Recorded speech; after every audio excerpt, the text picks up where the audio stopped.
The morning she received the call, Ruth Colton was standing in the break room of a dry cleaning facility on the edge of town, eating half a sandwich she had packed the night before and trying to calculate whether the hours she had worked that week would cover the electric bill and still leave enough for groceries. She had done the math twice already. The second time had not produced a better answer. She was 39 years old. She had the kind of face that had once been called striking by people who knew her when she was younger, before the years had done what years tend to do, not ruin it, but settle it into something quieter, more contained. She had worked at the dry cleaners for 4 years, Monday through Friday, and on weekends she picked up shifts at a pharmacy 2 miles away, where she operated the register and sometimes reorganized the seasonal displays when foot traffic was slow. Between the 2 jobs, she was rarely home before 7 in the evening and rarely in bed before midnight. Her daughter, Lily, was 11. Lily let herself in after school with a key that Ruth had taped inside the cover of her math textbook. They lived in a 2-bedroom apartment on the 3rd floor of a building that smelled permanently of the family below them, who cooked large meals every evening. Ruth had stopped noticing the smell after the first month. Lily said it made her hungry. Ruth had started keeping a bowl of fruit on the kitchen counter, specifically so that Lily would have something to reach for. There were no savings. There was a checking account with a number in it that Ruth watched the way other people watched weather forecasts, with the same combination of hope and resignation and the knowledge that conditions could change without warning. She paid the rent on the 1st of every month and considered it a small act of discipline that she never once paid it late. Everything else she managed in the space between what came in and what went out, which was never as wide as she needed it to be. The call came from a man named Lawrence Finch, who introduced himself as the estate attorney handling the affairs of Edmund Harlow, deceased. He spoke in the measured, unhurried tone of someone accustomed to delivering news of this kind, neither warm nor cold, or professional in the way that suggested he had given this same speech many times and had worked out the most efficient path through it. Great-Uncle Edmund, he explained, had passed away 11 days earlier at the age of 89.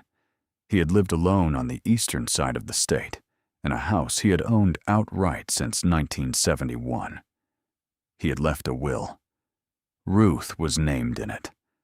Mr. Finch asked if she was available to attend the reading the following Saturday at 10 in the morning. Ruth said yes before she had considered whether she could afford the gas. Then she stood in the break room for a long moment after the call ended, holding her phone and thinking about Edmund Harlow. She had met him 4 times in her life. The clearest memory was from when she was around Lily's age, perhaps a year older, that her mother had driven them to Edmund's house for Thanksgiving, a visit that had apparently required some negotiation beforehand, though Ruth hadn't understood that at the time. Edmund had seemed ancient to her then, though he could not have been more than his early 60s. He had a straight, careful posture and spoke in short, deliberate sentences that did not invite follow-up questions. He had been in the Navy for most of his adult life and carried that fact the way some men carried religion, not loudly, but present in everything. She remembered that his house smelled of pine cleaner and something metallic, like tools kept in an enclosed space. She remembered that he served the meal without ceremony and cleared the plates before anyone had quite finished eating. She remembered that when she asked him, as children sometimes do, what the most interesting thing he had ever seen was, he had looked at her for a moment before answering, quietly and without elaboration, that it was the ocean at night in a place where there were no other ships. Then he had changed the subject. She had not seen him after that. Her mother had died when Ruth was 26, and the thread connecting her to that side of the family had grown thin and eventually gone slack. Edmund had sent a card when Lily was born. It was the last communication she had received from him. She had written him a note in return. She did not know whether he had received it. She finished the second half of her sandwich, put on her work apron, and went back to the pressing machines. She told herself she would think about it later. She thought about it for the rest of the afternoon. The drive to Edmund's house took 2 hours and 40 minutes.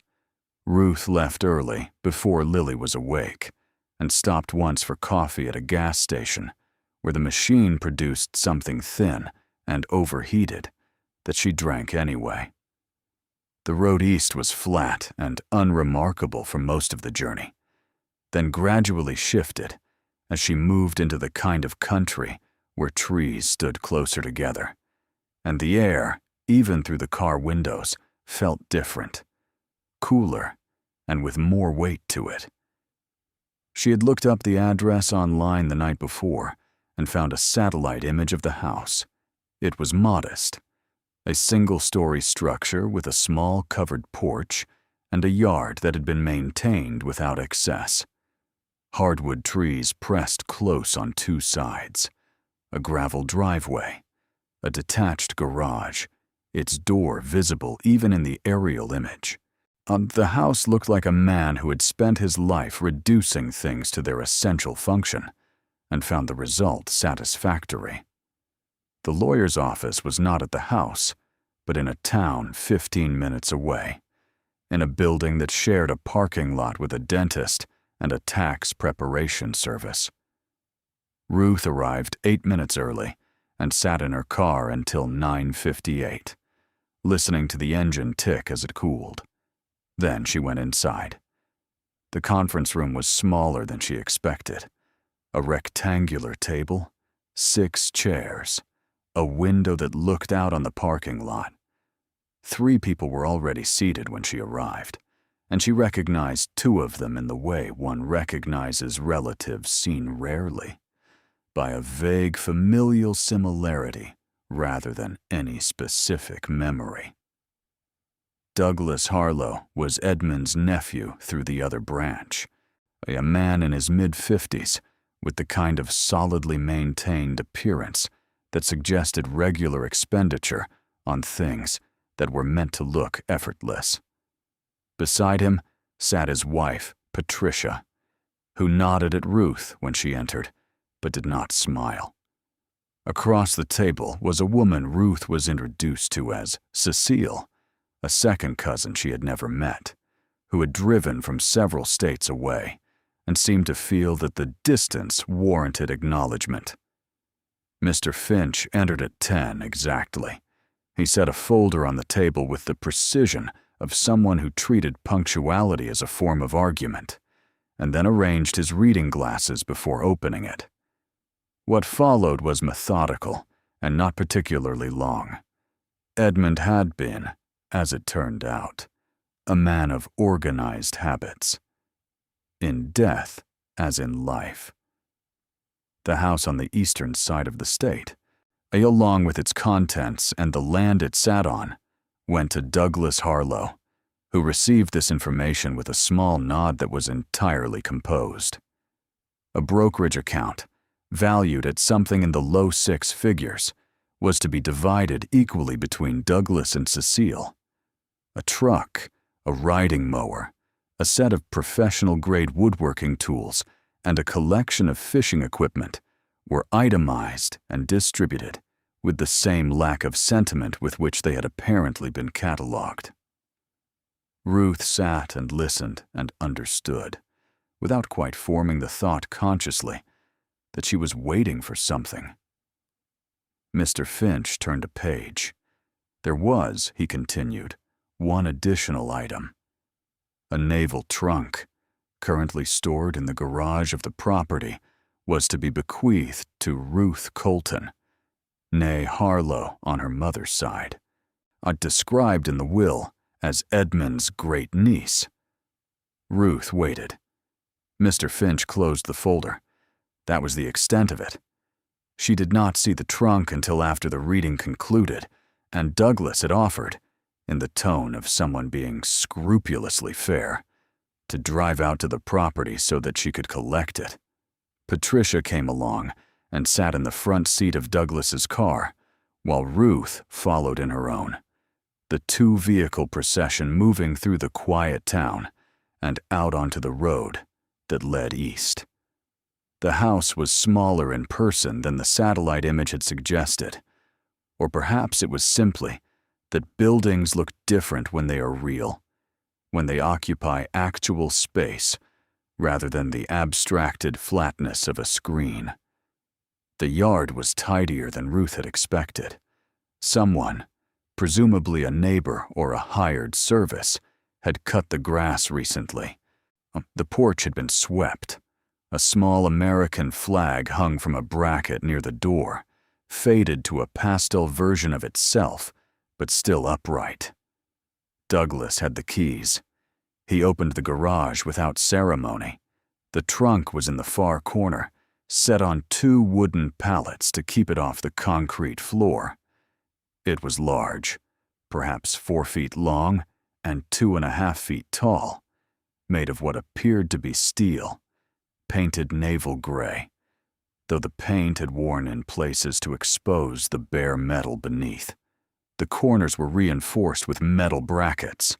A pair of latches sat on the front face, and above them, a hasp with a padlock, closed but, as Mr. Finch had noted, keyed, the key taped in a small envelope to the inside of the will's secondary document. Patricia looked at the trunk for perhaps 3 seconds, then looked away. Douglas said, in a voice he seemed to be calibrating for fairness, that it had probably been Edmund's sea chest from his naval service. He said this as though offering context that might be useful, then added that he supposed Edmund must have had his reasons. Ruth stood in front of the trunk and did not say anything for a moment. She was looking at the construction of it, the seams, the riveted corners, the long hinges along the back. It was heavy, clearly. It had the density of something that had been built to last, rather than to be convenient. Whoever had made it had not been thinking about how easy it would be to move. She asked Douglas if he could help her load it into her car. He did so without complaint, and they managed it together, though it required a dolly from the corner of the garage and took longer than Ruth had anticipated. So when it was in the back of her hatchback, the rear end sat noticeably lower than it had before, and she made a mental note to drive carefully. She thanked Douglas. He said something polite and general about staying in touch. Patricia said something equally polite and slightly less general.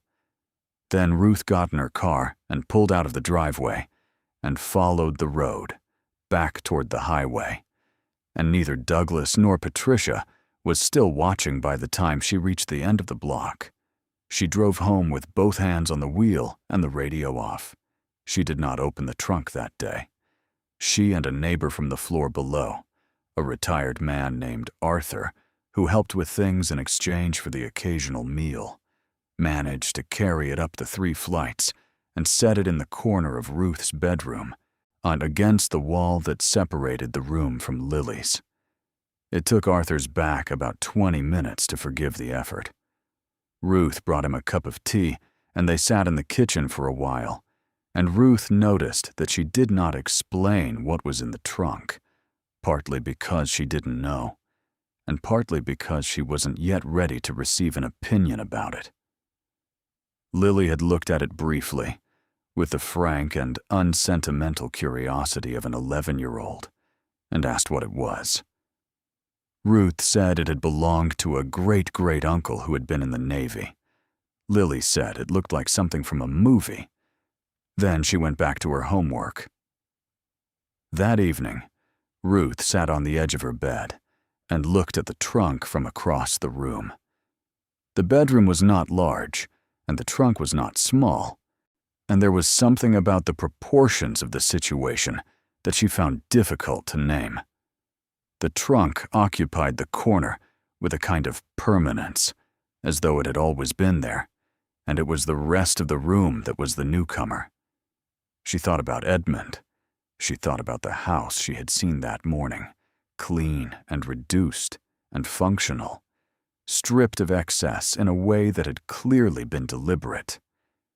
She thought about a man who had spent his life at sea, who had lived alone for, by her rough calculation, at least 30 years, who had apparently catalogued his possessions with enough care to specify a riding mower and a set of fishing gear individually, and who had, in the same document, left her the trunk. Not money. Not a share of anything measurable. A trunk. She had already done the arithmetic in the car. The house, the brokerage account, the tools, the equipment. Everything else had gone to Douglas and Cecile. What Ruth had received was, by any conventional accounting, the least of it. She did not know the precise value of a second-hand naval trunk, but she was reasonable enough to understand that it was not the kind of thing that altered the balance of a checking account. She thought about what Douglas had said in the car, that Edmund must have had his reasons. The phrase had been offered as neutral, but Ruth had heard the weight beneath it. The weight that meant, it doesn't make sense, but we're not going to say that out loud. She thought about Patricia looking at the trunk for 3 seconds, and then looking away. She sat on the edge of the bed for a long time. Then she turned off the light and went to sleep, and the trunk sat in the corner in the dark, and the room held it without complaint. She opened it on Sunday afternoon, 4 days after she had brought it home. The key was a simple flat-headed thing, old in the way of keys that have been handled regularly over a long period. The brass worn smooth at the grip, the teeth still precise. She had kept it in the small envelope from the estate documents and had not touched it in the intervening days, letting it sit on her dresser the way one lets an unanswered question sit before deciding what to do with it. Lily was at a friend's house. The apartment was quiet. Ruth brought a chair from the kitchen and set it in front of the trunk and sat down, then held the key for a moment before putting it to the lock.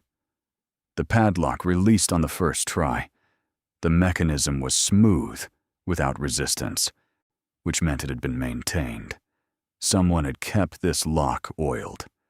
Someone had opened it, perhaps recently, perhaps habitually.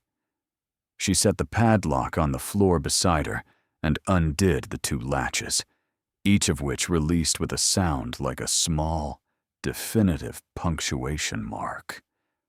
Then she gripped the front edge of the lid and lifted. The hinges moved without protest. Well oiled here, too.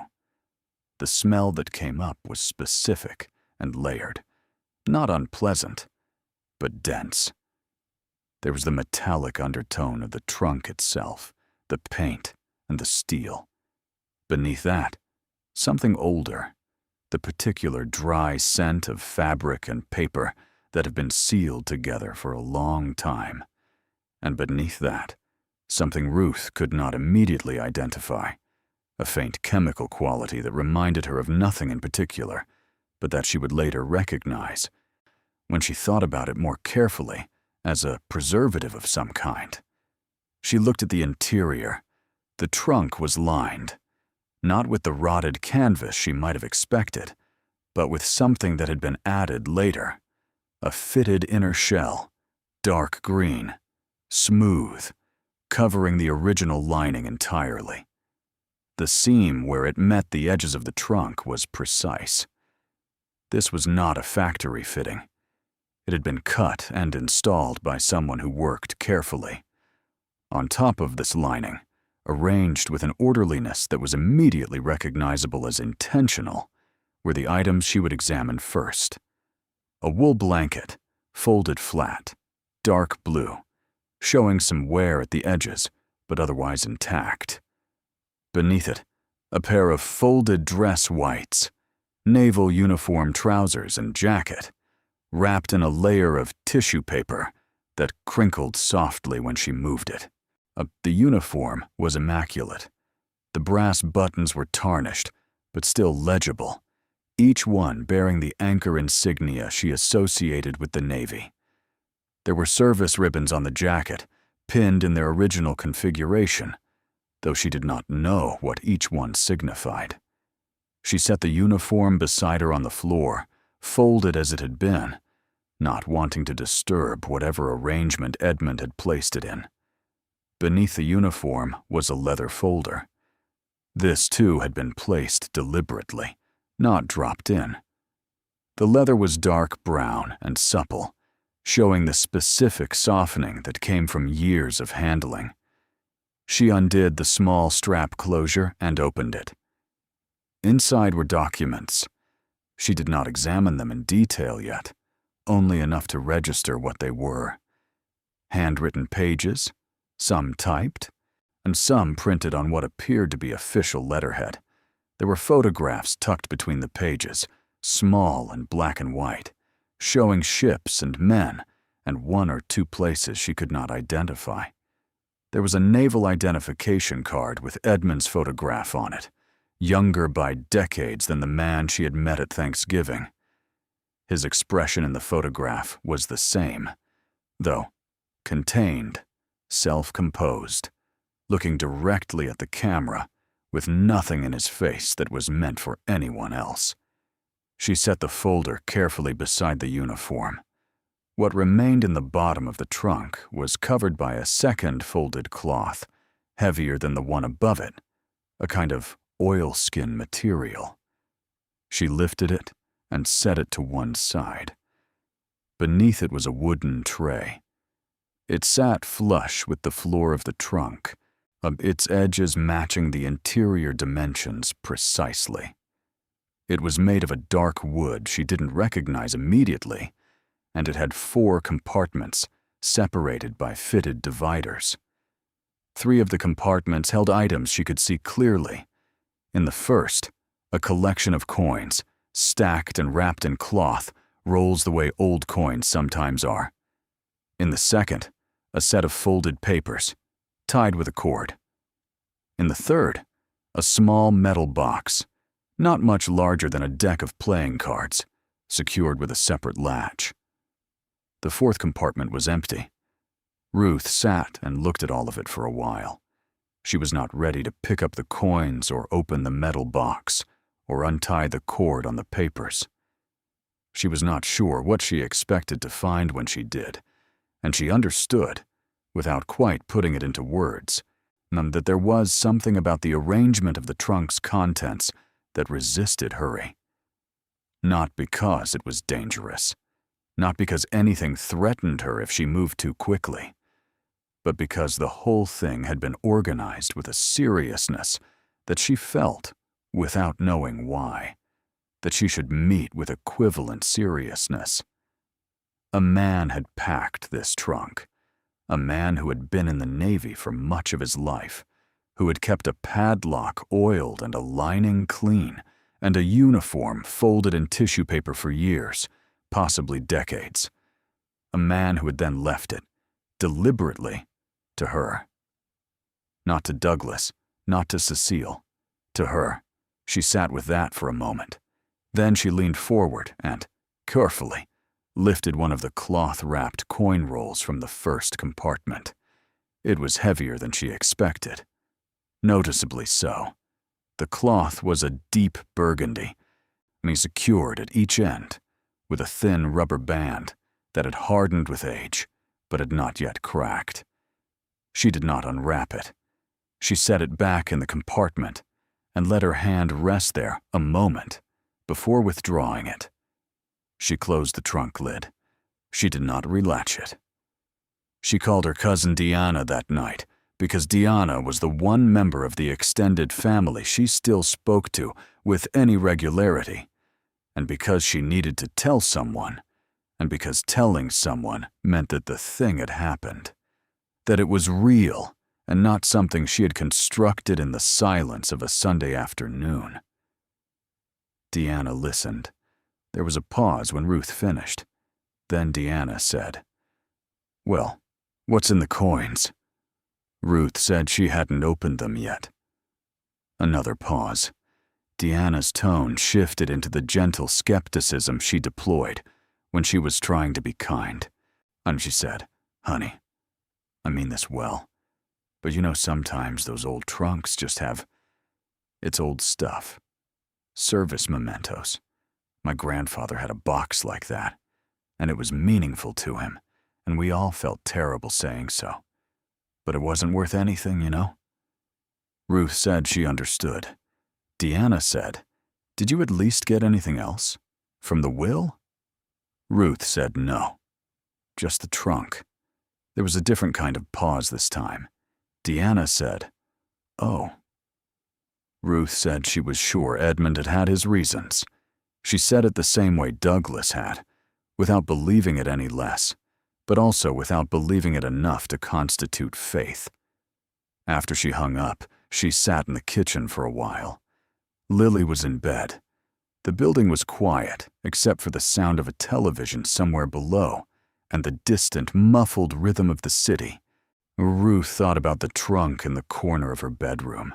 She thought about the coins she hadn't unwrapped. She thought about the metal box with the separate latch. She thought about the pharmacy shift she had in the morning, and the dry cleaners on Tuesday, and the electric bill that was due Thursday, and the number in her checking account that she had not looked at since Friday, because she did not want to look at it until she absolutely needed to. She went to bed. She did not sleep for a long time. Over the following 2 days, she did not open the trunk again. She was not avoiding it, she told herself. She simply didn't have the time. The Monday shift at the pharmacy ran long because a coworker called in sick, and Ruth covered the difference. Tuesday at the dry cleaners was a heavy day. She came home both evenings after 7. I made dinner, helped Lily with a geography assignment that required finding the capital cities of 12 countries, and then sat at the kitchen table with her laptop, entering the week's expenses into the spreadsheet she maintained with the scrupulous attention of someone who could not afford not to. On Wednesday morning, she called in sick to the pharmacy for the first time in over a year. She did not feel guilty about this. She sat in the kitchen until Lily left for school, then went to her bedroom, pulled the chair back in front of the trunk, and opened the lid. She worked methodically. She took photographs of each item before she touched it, using her phone, moving around the trunk to get the angles right. She photographed the interior lining. She photographed the wooden tray. She photographed each compartment before removing its contents. Then she began to look. The coin rolls numbered 11. She unwrapped them slowly, one at a time, placing each coin on the cloth she had spread across the floor to give them a surface. Some she recognized immediately, or thought she did. Older American coins, silver dollars, and $50 of a vintage that suggested they predated her birth by some decades. But others were different. Heavier than the American silver. Different in dimension. The imagery on them was unfamiliar. Profiles of monarchs she couldn't name, inscriptions in languages she couldn't read, dates in the 1800s, some of them earlier. She spent an hour on the coins alone, turning each one over and examining it with the kind of attention she had not given to any physical object in years. And she did not know what she was seeing. She knew enough to know that she did not know what she was seeing. The papers in the second compartment were folded in thirds, the way formal documents sometimes are. She untied the cord carefully and unfolded the topmost sheet. It was handwritten, in a small, precise script that took her a moment to orient to. A letter, addressed to no one in particular, or perhaps to whomever was reading it. She skimmed it, not yet fully reading, only getting the shape of it. It was Edmund's handwriting. She had never seen his handwriting before, but she knew it was his the way you sometimes know things about people you have barely met, through something that has less to do with evidence than with the particular quality of their presence, which his careful angled script carried even in abstraction. She did not read the letter all the way through. She refolded it and set it aside. There were other papers beneath it. The metal box she saved for last. The latch was a simple lever mechanism, and it opened without resistance. Inside, set in a fitted foam insert that had been cut for the purpose, were 4 small objects that she did not immediately understand. They were cylindrical, perhaps 2 inches long, their surface a dull yellow that was not yellow exactly, but something denser. She picked one up. The weight of it was wrong, or rather, it was more than she expected. Much more. She turned it over. It was smooth on the curved surface and flat on each end. There was a mark on one flat face, a small stamp, precise and deliberate, a set of numbers, and beneath the numbers, a symbol she did not recognize. She set it back in the foam insert and looked at all 4 of them together. She sat there for a long time. Then she picked up her phone. She went to the search bar and typed, slowly, as though taking care with the words, "How to tell if a small metal cylinder is gold." The results came back. She read them. Then she read them again. She looked at the objects in the box, at the dull yellow of them, at the weight she could still feel in her palm, even though she had set them down. She thought about the 11 rolls of coins, some of which were dated to the 1800s. She thought about the letter in Edmund's handwriting. She closed the lid of the metal box gently and sat on the floor with her back against the trunk and her knees pulled up and her hands flat on the floor beside her. Outside, the city went about its business, and someone on the street below was talking on a phone. A truck passed. The building settled slightly, the way old buildings do. Ruth sat still for a long time and did not move, and the trunk behind her held everything it had always held, waiting with the same patience it had held for all the years before she had thought to look. She did not call anyone that day. She did not call Deanna. She did not call Douglas, or Cecile, or Mr. Finch. She made herself lunch and ate it standing at the kitchen counter, then made a cup of tea. She did not drink, and then went back to the bedroom and sat down in front of the trunk again. She took the coin rolls out, one by one, and laid them in a row on the cloth. 11 rolls. She did not know how many coins were in each roll without unwrapping them further, but she had counted at least 20 per roll during the initial examination, perhaps more. She had also found, in the deeper folds of the leather document folder, a handwritten inventory she had initially passed over, a list in Edmund's script, column after column of notations, some abbreviated in ways she could not immediately parse, others clear enough to give her a general orientation. She read the inventory slowly. It was organized. Of course, it was organized. The column headings included year, origin, denomination, condition, and a final column labeled simply, provenance. The provenance entries were brief, acquired, followed by a location, and a year. Several entries named places she recognized, cities in Europe, 2 in Asia, 1 in South America. Others she did not recognize at all. The coins had been collected deliberately, not casually, not sentimentally. The oldest entry in the provenance column bore the notation, acquired Buenos Aires, 1961. The most recent, acquired London, 1994. 33 years of collecting, crossing hemispheres, in the ports and cities, a man visits when his profession takes him around the world repeatedly.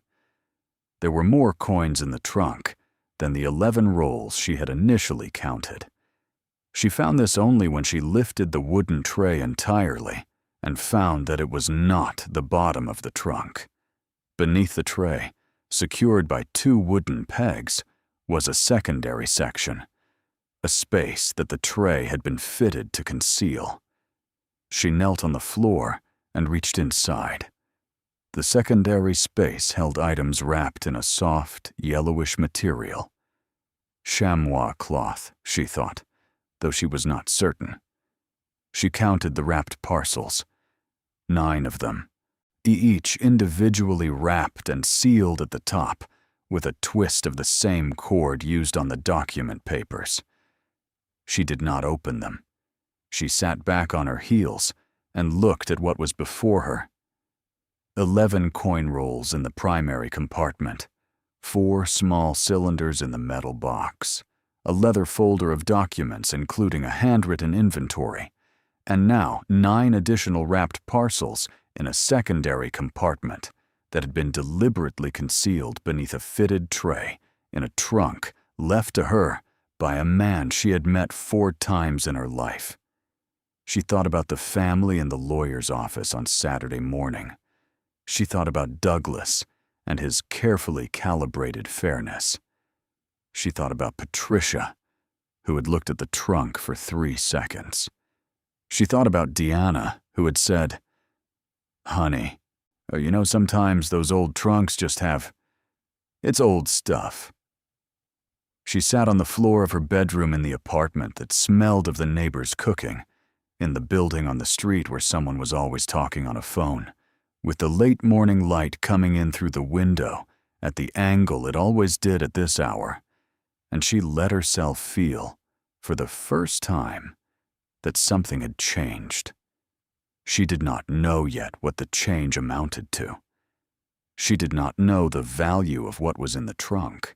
She could not assign a number to it, could not tell whether the weight she felt when she held that small yellow cylinder was the weight of something significant or the weight of something that only appeared significant because she wanted it to be.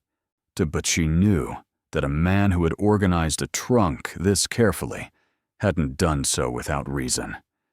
And she knew that the inventory she held in her hands hadn't been written by someone who did not understand the value of what he had cataloged. Edmund Harlow had been in the Navy for 30 years. He had traveled the world in the service of his country and then returned to a single-story house in the eastern part of the state where he had lived alone and kept a padlock oiled and a uniform wrapped in tissue paper. He had died at 89 and left a will so precise that it itemized a riding mower. And in that will, he had left this trunk, not to Douglas, who had the house, not to Cecile, who had a share of the brokerage account, but to Ruth, his great niece, the one who picked up pharmacy shifts on weekends and packed half sandwiches for her lunch break. She looked at the trunk. She looked at the secondary compartment and the 9 wrapped parcels inside it. She thought, he must have had his reasons. And for the first time since she had heard those words in Douglas's careful voice in the driveway of Edmund's house, she thought they might mean something different than she had initially understood them to mean. She reached for the first of the 9 wrapped parcels. She did not open it. She held it in both hands and felt the weight of it and stayed very still, as though any movement might disturb something that had been in equilibrium for a long time and was only now beginning, slowly, to shift. Outside, a cloud moved across the sun, and the angle of the light in the room changed slightly, and the trunk sat where it always sat, in the corner of the bedroom, giving nothing away that it had not already given, waiting, as it had always waited, for the moment when the person who was meant to understand it finally chose to look.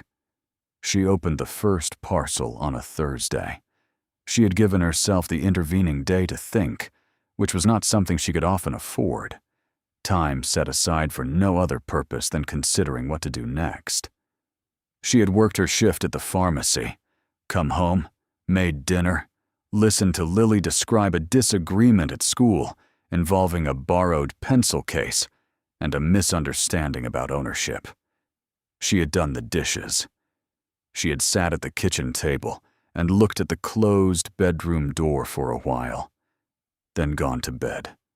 In the morning, after Lily left, she went to the bedroom and sat down in the chair she had positioned in front of the trunk, and she looked at the secondary compartment and the 9 wrapped parcels inside it, and she decided that not knowing was no longer a useful state to be in. She unwrapped the first parcel slowly. The chamois cloth unwound in 3 layers, each one tight against the last, and inside was a coin. A single coin, but not like the ones she had found in the rolls. This one was larger. It sat in her palm, and she could feel its weight immediately. Not the weight of silver, which she was beginning to develop a rough intuition for after handling the rolled coins, but something heavier. Something with more density per unit of space. The surface was a warm, muted gold.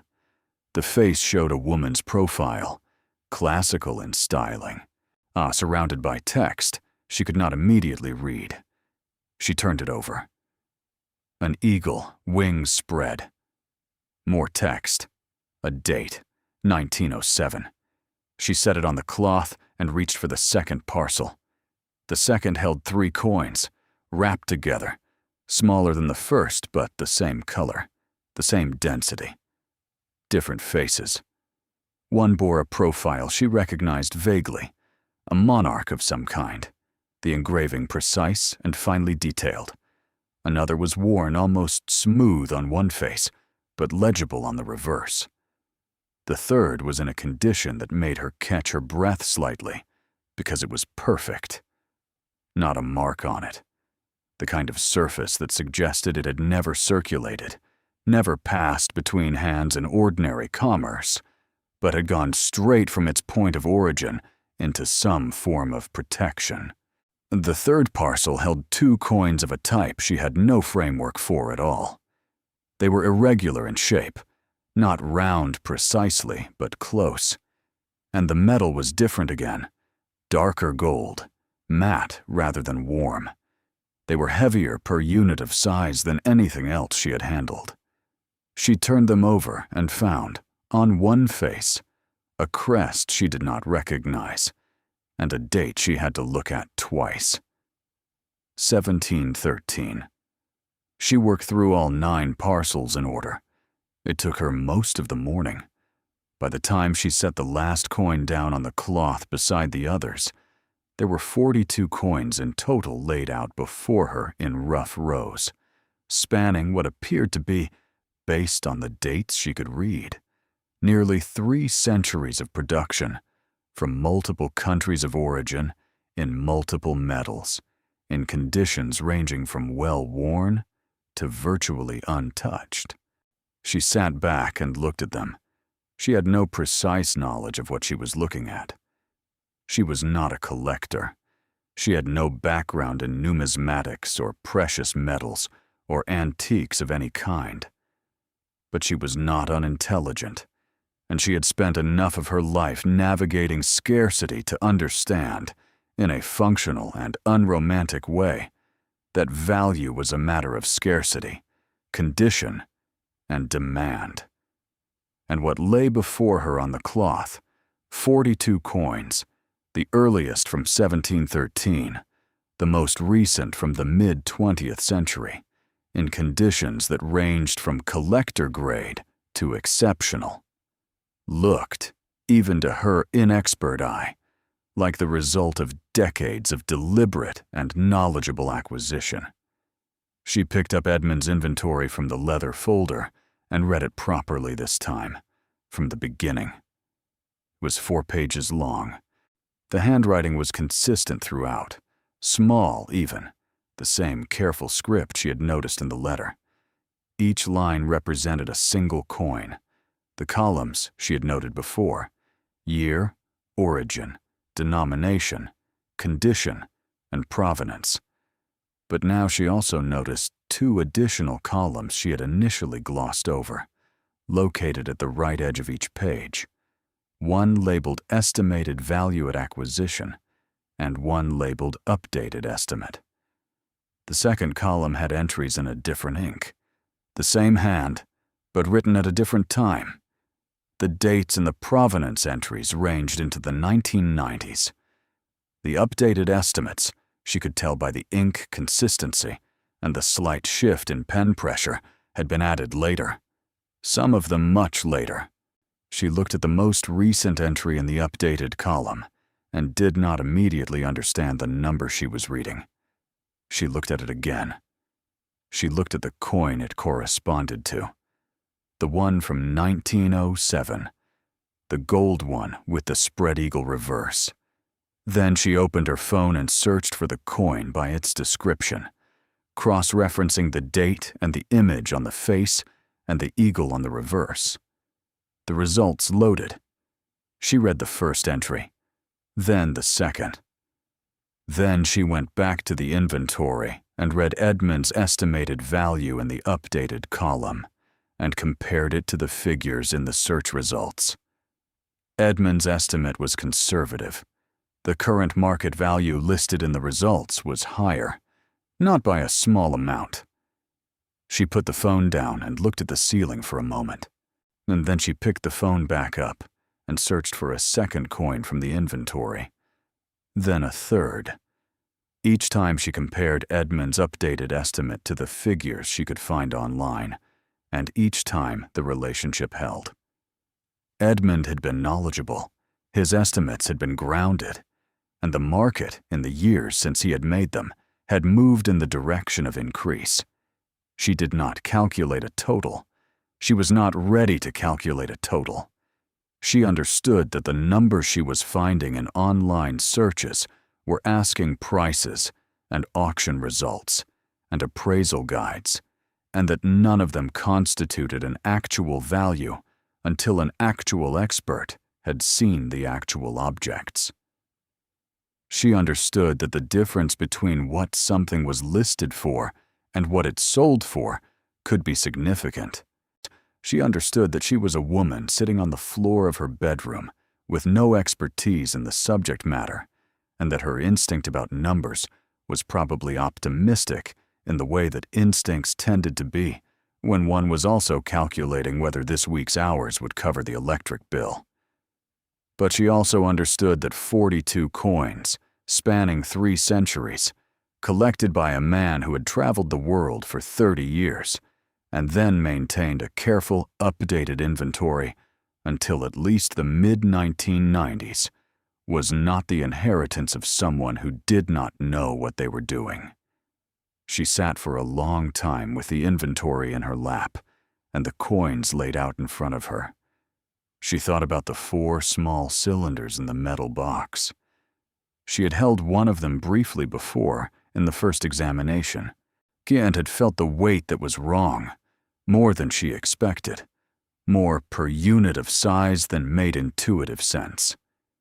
She had searched online that day for how to identify gold, and the results had not been conclusive because identifying precious metals without instrumentation was not something that could be done reliably by description alone. Now she picked up the metal box and opened it again. The 4 cylinders sat in their fitted foam, the dull, warm yellow of them unchanged. She lifted one and held it in her palm. The weight settled into her hand with an immediacy that was difficult to discount. She looked at the stamp on the flat end. The numbers were a series of digits that meant nothing to her individually, but arranged together, they had the appearance of a serial number or a batch code. Beneath them was a symbol, a small anchor, clean and precise, the same anchor that appeared on the brass buttons of Edmund's dress uniform. She photographed the stamp. She photographed all 4 cylinders together, and then individually. She photographed the foam insert, noting the way it had been cut to accommodate the cylinders exactly. 4 equidistant positions, clearly designed and not improvised. Then she went back to the inventory. She found the section at the bottom of the 3rd page, separated from the coin entries by a ruled line, under the heading, Supplemental, Not for Sale. Beneath it were 4 entries, each on its own line, each listed as Naval Bar 9999. Fine. Serial number followed by the same series of digits she had photographed. The final column, where the coin entries had listed provenance, said instead, Retained from service. No date, no location. So she read that phrase 3 times. Retained from service. She did not know what it meant. She was not sure she was meant to know what it meant. But the phrasing, deliberate in everything else, had been chosen carefully enough that she was certain it was not an accident. She did not call a coin dealer. She looked for one, spent 2 evenings reading about the process of getting an appraisal and what it required and what it cost, and what precautions a person should take before walking into a stranger's shop with objects of unknown value. She found a great deal of information about the difference between dealers who bought and sold and appraisers who valued independently, and she understood that these were 2 different relationships with 2 different incentive structures, and that a person in her position, not knowing what she had, needing to know without yet committing to selling, should seek the second kind.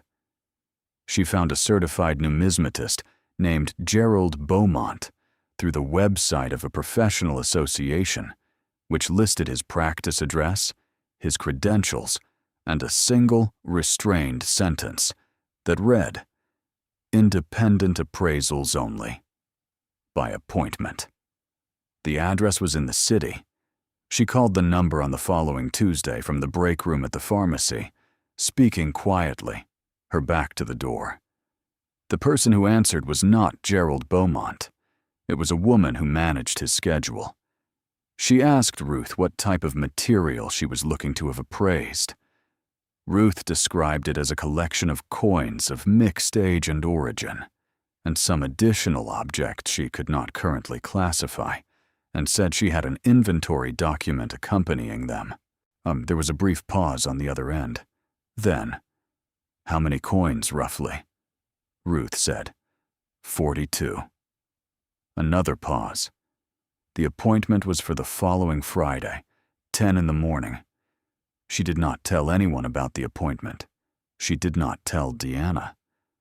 She thought about telling Arthur downstairs, who had helped carry the trunk up the stairs, but decided against it on the grounds that she did not yet have anything concrete to tell, and saying I might have something important felt like a different kind of statement than I have something important, and she was not ready to be wrong in front of anyone.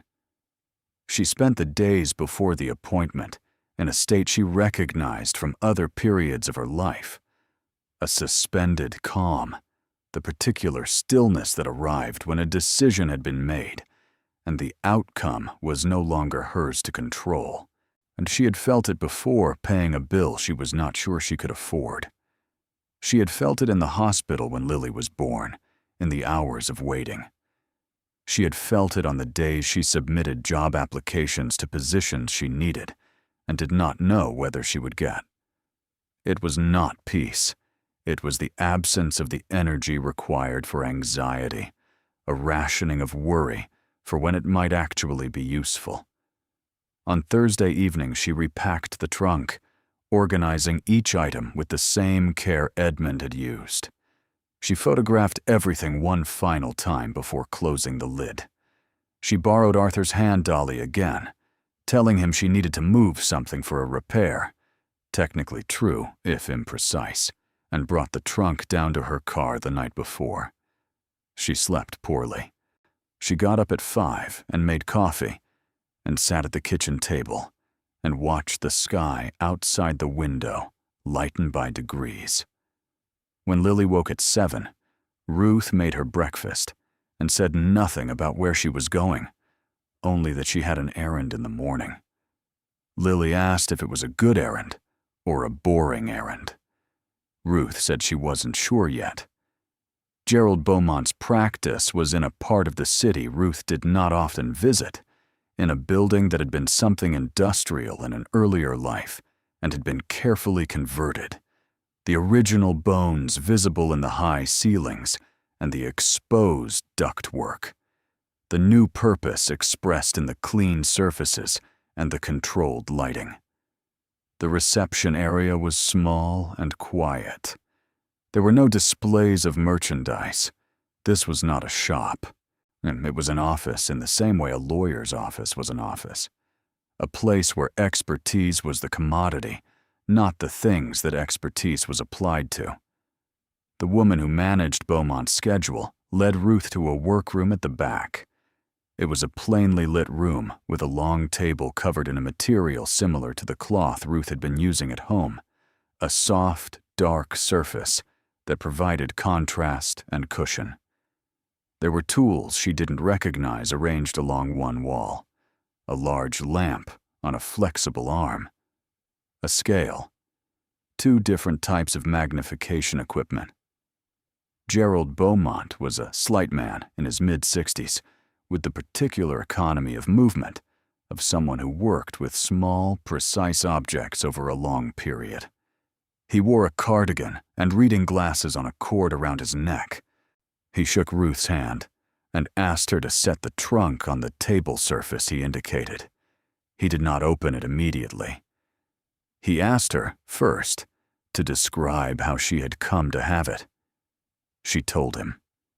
He listened without comment, occasionally making a small note on a pad beside him. When she finished, he asked if she had the inventory document Edmund had maintained. She produced it from the leather folder. He read it without expression, turning the pages slowly, pausing at certain entries. When he finished, he set it on the table beside him and looked at Ruth over his reading glasses for a moment. He said, "May I?" She nodded. He opened the trunk. What happened over the next 3 hours was unlike anything Ruth had anticipated, primarily because she had not allowed herself to anticipate anything specific, having learned enough about her own psychology to know that specific hope was the form of hope, most efficiently destroyed. She sat in a chair to one side of the table and watched Gerald Beaumont work his way through the contents of the trunk with a thoroughness that felt almost geological, deep and slow, and shaped by a knowledge of layers. He examined each coin separately. He used the magnification equipment for most of them, adjusting the lamp angle to catch the surface at different degrees of incidence, sometimes turning a coin for 15 or 20 seconds before setting it aside and picking up the next. He occasionally made a brief notation. He did not speak while he worked. Ruth sat very still and did not ask questions.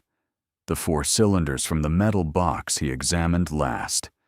He weighed each one on the scale, recording the figures, and then examined the stamps with a magnification loupe he held directly to his eye. He spent a long time on the stamps. Then he set the last cylinder down and removed the loupe and sat back slightly and was quiet for a moment.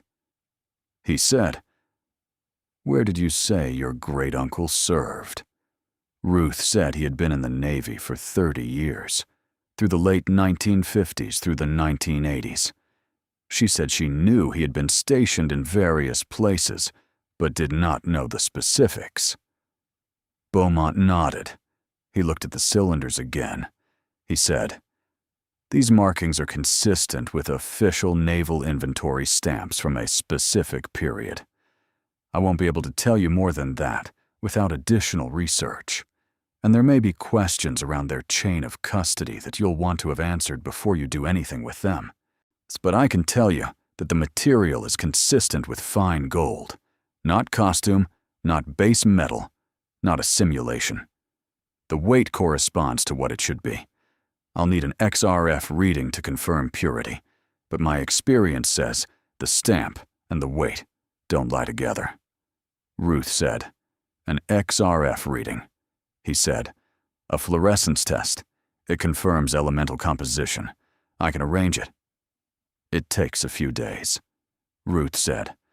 "All right." He returned to the coins. He spent another hour on them, this time with the inventory open beside him, cross-referencing. He asked Ruth occasional questions. Had the trunk been stored in a controlled environment?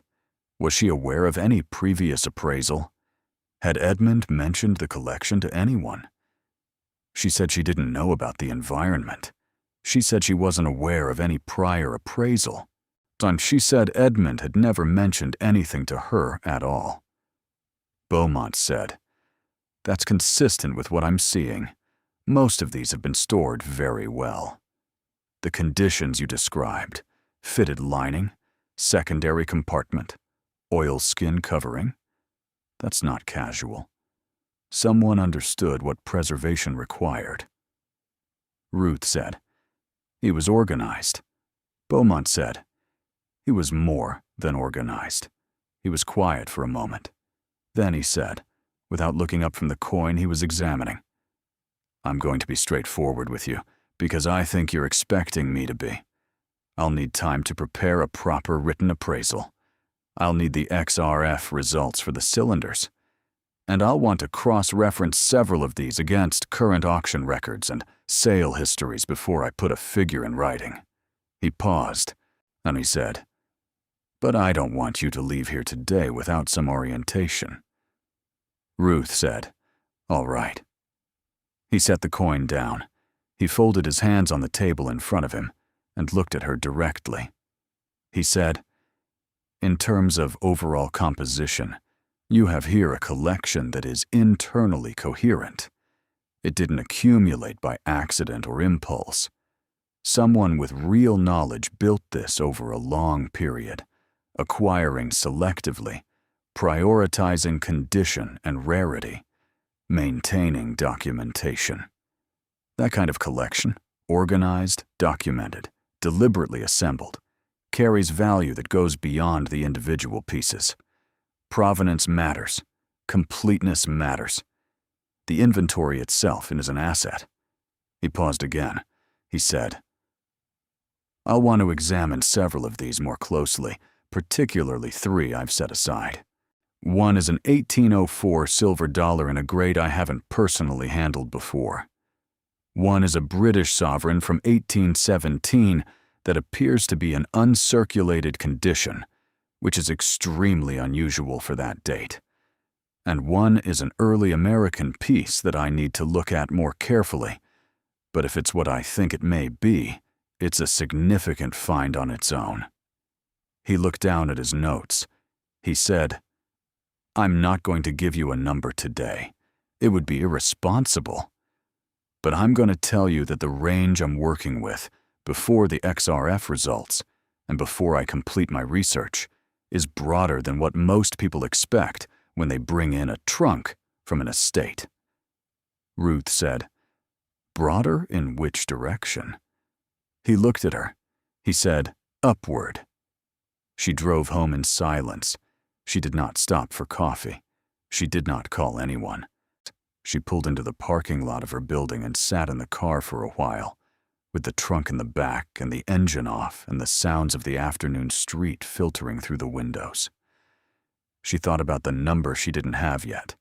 She thought about the number she was trying not to estimate. She thought about the electric bill and the pharmacy shifts and the half sandwiches and the spreadsheet she maintained on her laptop and the number in the checking account she sometimes didn't look at because not looking was easier than looking. She thought about Lily's school shoes, which needed replacing in a way Ruth had been deferring for 3 weeks. She thought about a vacation she had not taken since Lily was 7. She thought about her mother, who had died when Ruth was 26, and whether her mother had known about the trunk, and whether it had mattered. She did not cry.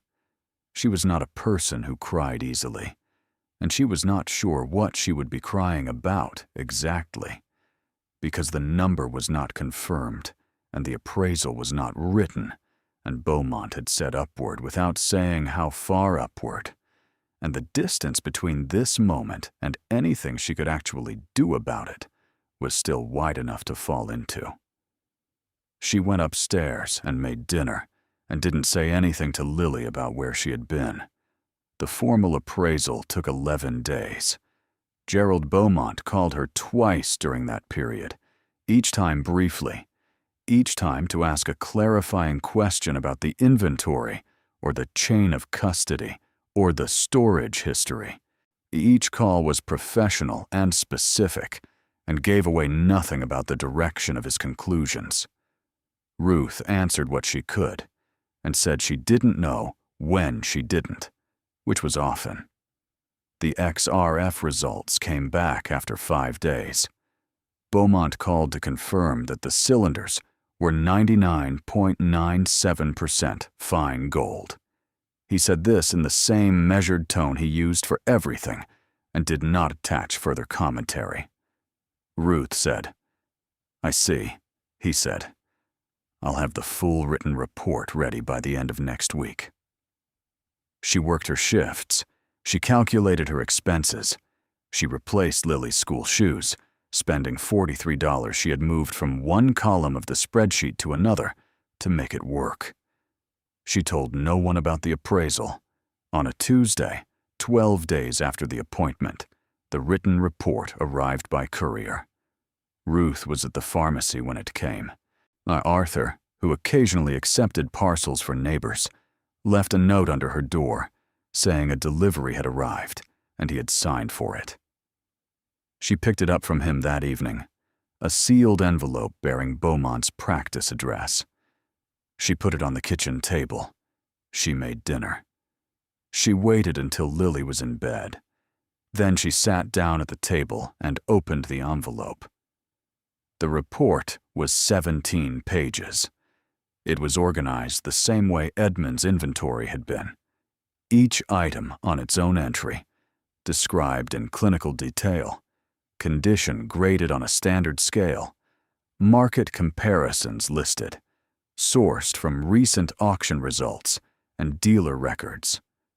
The individual entries were dense and technical, and she read them slowly, using her phone to look up terminology she didn't recognize. She reached the summary on page 15. She read the total. She sat back in her chair and looked at the ceiling of her kitchen. The total, as expressed in Beaumont's written report, reflected 3 categories. The first was the coin collection as a whole, which he had appraised at a figure that began with a number she had never, in her adult life, associated with any object she personally owned, or any sum she might one day see in her checking account. The second was the 3 coins he had flagged for particular attention. The 1804 silver dollar, in a grade he described as among the highest documented for that issue. The 1817 British sovereign, in what he classified as near mint uncirculated condition, and the early American coin, which he had confirmed was a 1787 brasher doubloon, an item of which fewer than 10 examples were known to exist. The brasher doubloon alone carried an appraised value that made Ruth close the report and set it on the table and look at the cover for a full minute before opening it again. The third category was the 4 gold cylinders, which Beaumont described as Naval issue fine gold ingots, each weighing approximately 1 troy ounce, stamped with markings consistent with U.S. Navy inventory from a specific logistical period.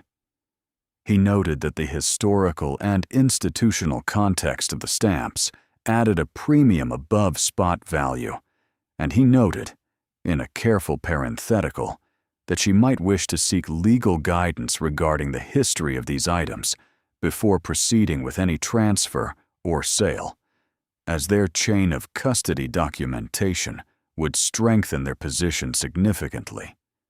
She noted that he had said, strengthen their position, and not questioned their position. He had not suggested there was a problem. He had suggested there was a process. Ruth added the 3 category totals in the margin of the final page, in pencil, because she wanted to see it written in her own hand, and not just in Beaumont's typeset columns. She looked at the number she had written. The number, across the 3 categories, before any taxes, before any fees, before any of the process Beaumont had gently referenced. The number was not a number she had ever written in any column of any spreadsheet, because there had been no column in her life that required it. It was a number with 7 digits in it. She sat at the kitchen table for a very long time, with the report open in front of her, and the penciled number in the margin, and the apartment quiet around her, and Lily asleep in the next room, and the fruit bowl on the counter that she kept stocked specifically so her daughter would have something to reach for. She did not call anyone that night. She called Deanna the following morning, after Lily left for school. She did not say everything at once. She started with the basics, that she had taken the trunk to be appraised, that she had the results, that she wanted Deanna to know before anyone else did. Deanna said, "Okay." And? Ruth told her the number she had written in the margin of the report. The silence on Deanna's end lasted long enough that Ruth asked if she was still there. Deanna said, "Yes, I'm here. I just—" Ruth said, "I know." Deanna said, "That's not—" Ruth said, "I know." Deanna said, "From the trunk." Ruth said, "From the trunk." Deanna was quiet for another moment. Then she said, very quietly, in a different kind of voice than any she had used before in the conversation, "Honey, Douglas is going to lose his mind." Ruth said, "Probably." Deanna said, "No, I mean, he already called me. Last week.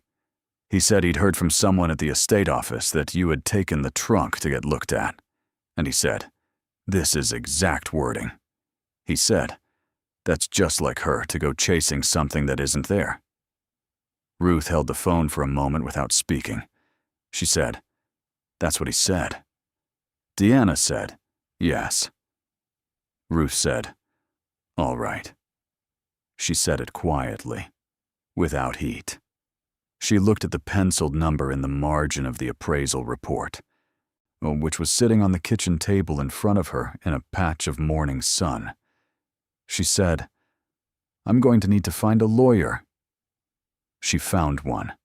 The process of finding the right kind of lawyer for the right kind of situation took longer than she had expected and required several phone calls and one referral from Beaumont's office, who had been through this kind of thing before with clients and had a name to offer.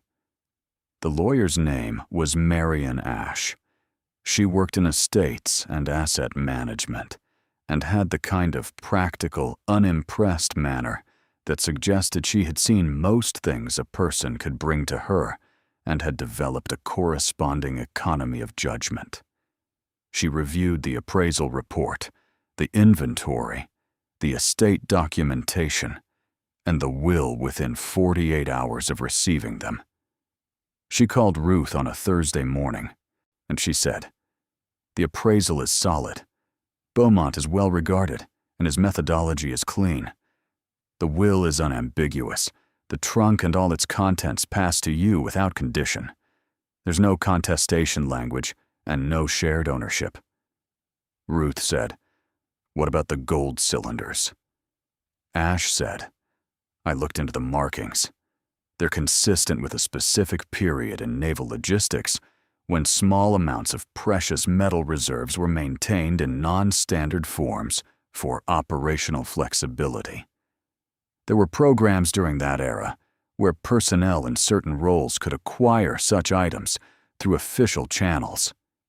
Without a specific record of your great-uncle's purchase or acquisition, we have what's called a presumption of legitimate ownership, which is strong but not airtight. I'd recommend pursuing a chain of custody documentation. It would increase the value and simplify any future sale.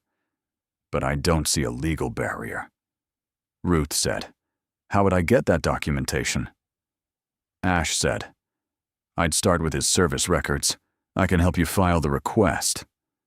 Ruth said, "All right," Ash said. "The more pressing question is what you want to do with the assets. You have options. You don't have to sell anything immediately, and I'd advise against it while the estate is still technically open. Once everything is formally transferred, you can take time to decide.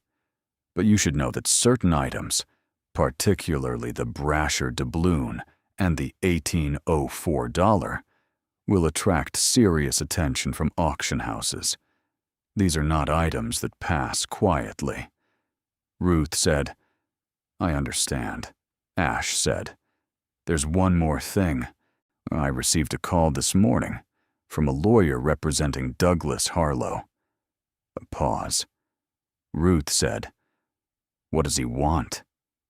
Ash said, "He's inquiring about the contents of the trunk. He's suggesting that as the primary estate beneficiary, there may have been items that were incorrectly attributed." Ruth said, "The will specified the trunk and its contents." Ash said, "Yes, it did. I told his attorney the same thing. This is likely a preliminary inquiry rather than anything with real legal weight. But I want you to know it's happening." Ruth said, "Of course it is." She said it without surprise and without bitterness, in the tone of someone who has been calculating numbers in tight columns for long enough that certain outcomes feel less like revelations and more like the natural extension of patterns that were always already in motion. And she said, "What do we do about it?" Ash said, "We respond with the will language and the documentation, which, it should be said, is extremely clear." Ruth said, "Good." She said, "Thank you." She set the phone down. She looked at the kitchen counter and the fruit bowl, and the light coming in through the window, and the normal Tuesday morning surface of a life that was not yet different in any of its physical particulars, but had shifted somewhere beneath the surface in a way that could no longer be reversed. The call from Douglas came 4 days later. She knew it was coming. Deanna had warned her, and Ash had warned her, and she had decided how she would handle it before it arrived.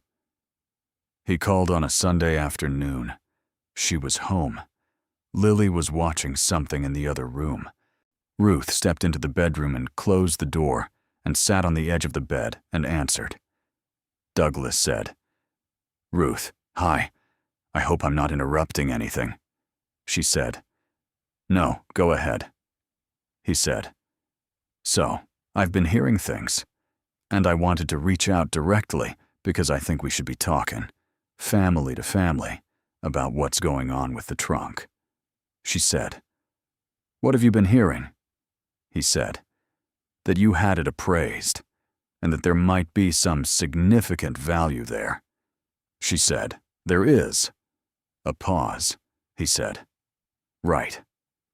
So, here's the thing. I've been going back through the will language, and my lawyer thinks there might be some ambiguity around what was intended versus what was documented. My feeling is that Edmund probably didn't have a full picture of what was in the trunk when he made those decisions. And Ruth said, "Douglas," and he stopped. She said, "The will is clear.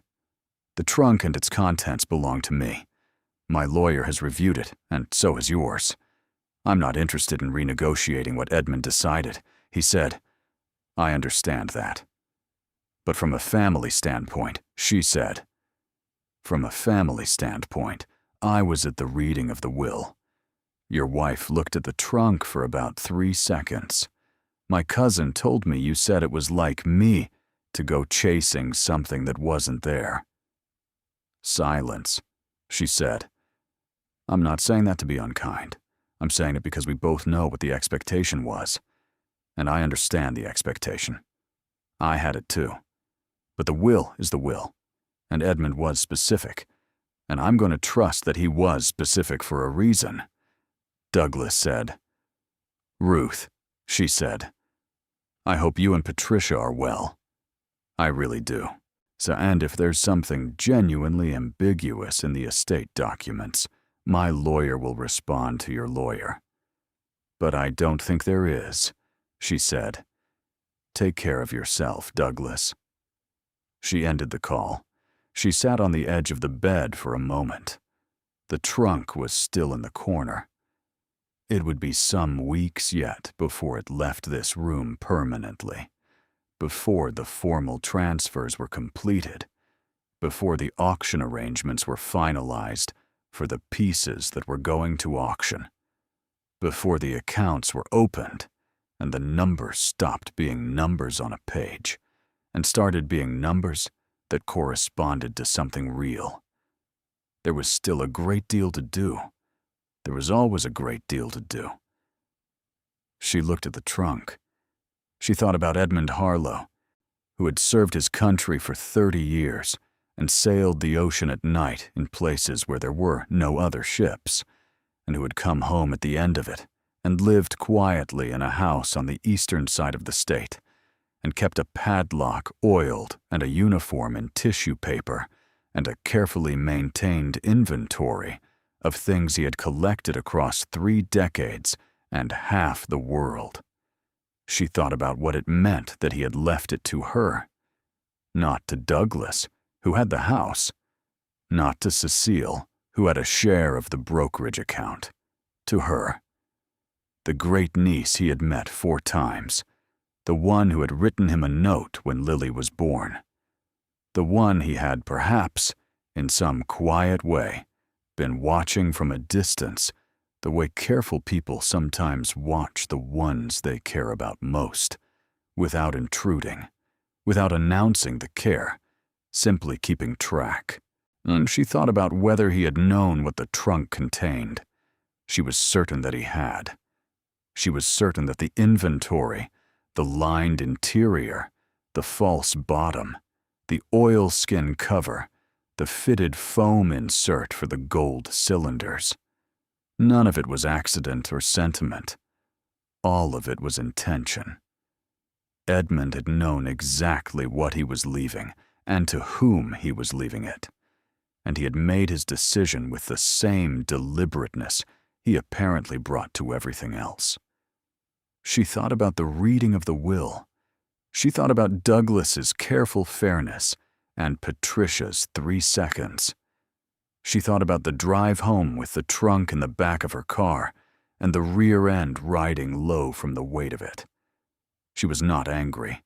She was something more complicated than angry, a feeling that did not have a simple name and did not need one, for a feeling that included gratitude and grief and a stubborn, quiet satisfaction and the particular exhaustion of a person who has carried something heavy for a long time and is only now beginning to understand that they are allowed to set it down.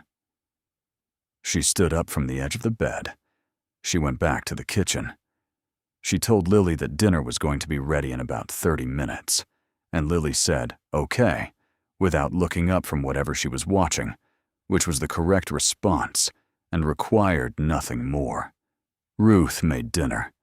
She moved through the kitchen with the efficiency of long practice, and the food was good and warm, and they ate together at the table the way they always did. And Lily told her about something funny that had happened at school, and Ruth listened and laughed in the right places. And the apartment smelled of the neighbors' cooking from below, and the fruit bowl sat on the counter in the place where Ruth had put it, so that her daughter would always have something to reach for. The trunk was in the bedroom. It would not be there much longer. And when it was gone, everything would look exactly the same. The small kitchen, the third-floor apartment, the street below, with someone always on a phone. Everything would look the same, and nothing would be. The formal transfer of assets took 63 days. Ruth knew this with precision because she marked the date the estate was officially closed on the small wall calendar she kept in the kitchen, the one with generic landscape photographs that she bought every January at the pharmacy where she worked. And she circled the date not with celebration, but with the same matter-of-fact acknowledgement she used for utility payment deadlines and school picture days. It was a date that mattered. She wanted to see it in her own handwriting. In those 63 days, very little about her life changed on the surface. She continued her shifts at the dry cleaners. She continued her weekend shifts at the pharmacy. She replaced a windshield wiper on her car that had been streaking for 2 months. She helped Lily with a science project that required a model of the solar system and ended up taking most of a Saturday afternoon. She paid the electric bill. She paid the rent on the first of the month and did not pay it late. What changed was interior, and she was careful about it. She had enough experience with the distance between a thing being possible and a thing being real that she did not allow herself to move too quickly into the future. The appraisal was not a sale. The sale was not a deposit. The deposit was not a life. Each step existed on its own terms and required its own navigation, and rushing any one of them to get to the next would not make the next arrive sooner. It would only make the current one less stable. Mary and Ash handled most of the process with efficient professionalism, updating Ruth at each meaningful interval and asking for signatures and decisions in a sequence that felt managed without being patronizing. Ruth asked questions when she had them. She researched answers independently when she didn't want to waste Ash's time. She learned more about estate transfers and capital gains tax treatment and auction house commission structures in those 63 days than she had in the preceding 39 years, and she absorbed it all with the same quiet diligence she brought to the pharmacy inventory and the dry cleaning production logs. Douglas did not contact her again after the Sunday phone call. His lawyer sent one formal inquiry letter, which Ash handled with the documentation from the will, and that was the end of it. Not because Douglas had given up on the idea that something had gone wrong, perhaps, but because the documentation was exactly as clear as Ash had said it was. The will was unambiguous. Edmund had been specific. The trunk and its contents. Specific. Ruth thought about that specificity often during those 63 days. And it was the thing she returned to most frequently. Not the numbers, not the auction prospects, not the 7-digit figure she had penciled in the margin of Beaumont's report. She returned to the specificity of the language, the trunk and its contents. A man who had itemized a riding mower and a set of fishing gear in the same document had not used the phrase "the trunk" and its contents by accident or oversight. He had known exactly what was in the trunk. He had known the inventory he had maintained. He had made a decision, a clear, deliberate, considered decision, and he had written it into a legal document in language that left no gap for interpretation. She spent a great deal of time thinking about why.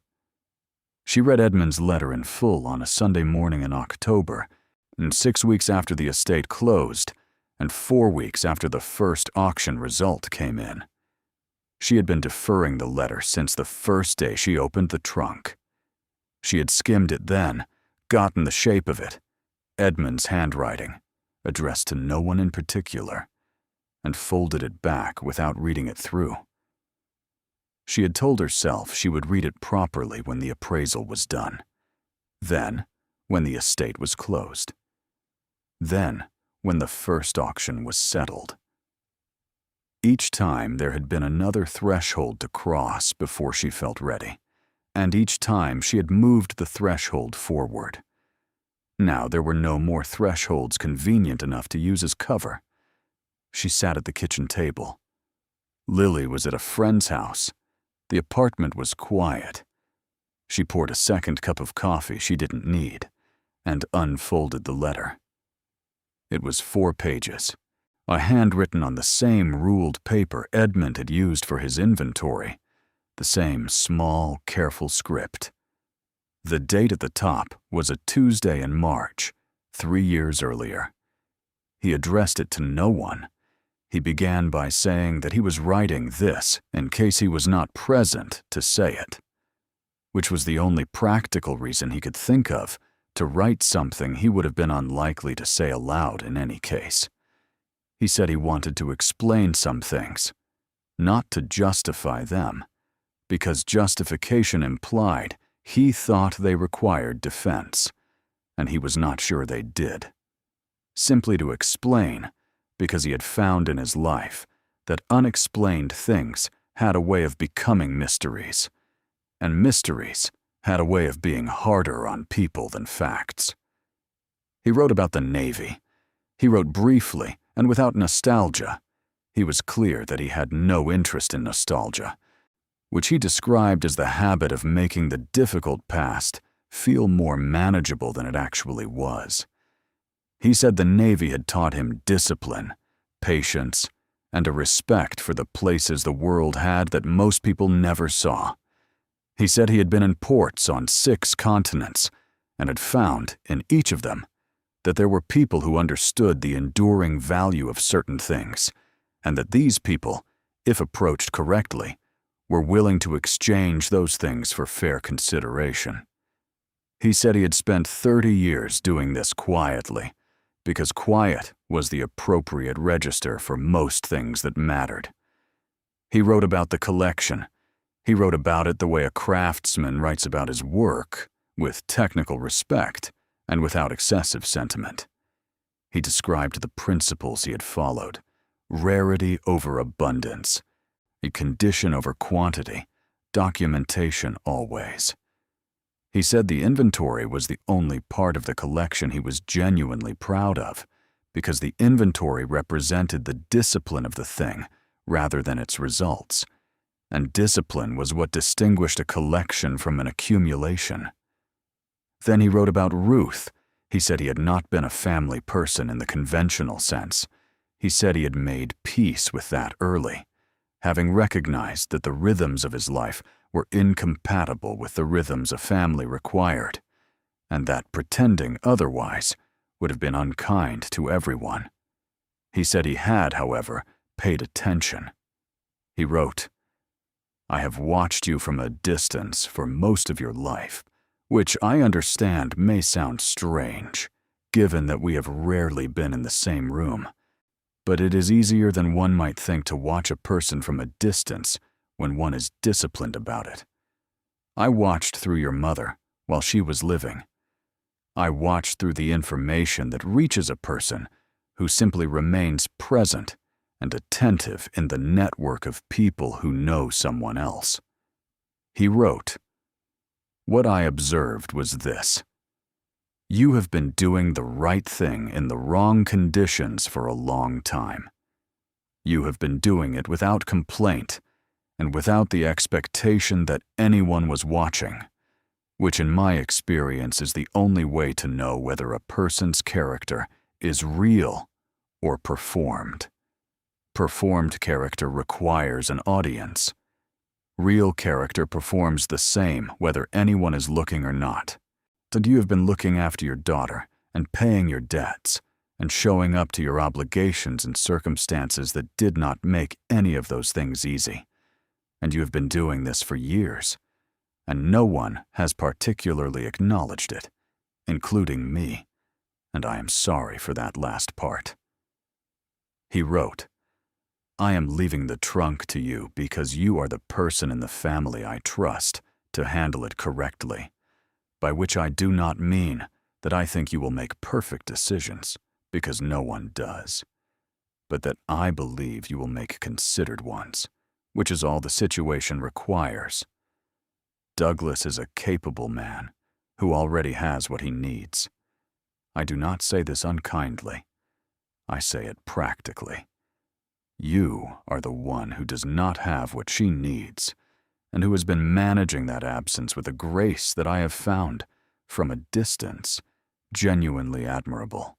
He wrote, "I want you to know what is in the trunk before you open it, so that the weight of it does not come as a shock. But I also recognize that I may not have the opportunity to tell you in person, which is why I am writing this. The collection I have assembled over 30 years is the most careful work I have ever done outside my formal duties, and I am entrusting it to you because I believe you understand what things cost.